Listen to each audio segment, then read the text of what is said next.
Dumbledore. Ash and Dumbledore have a battle.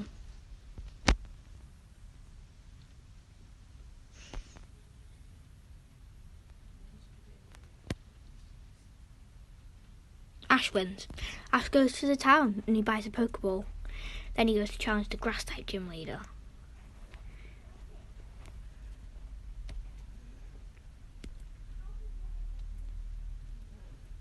Ash wins.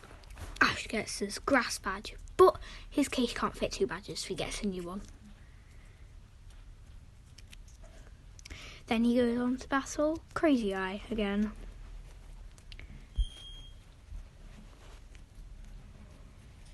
He wins. Then he battles Dumbledore. There's a tree growing in front of Charmander, thanks to Larvitar. Eventually it grows an apple. The apple falls off the tree and then explodes.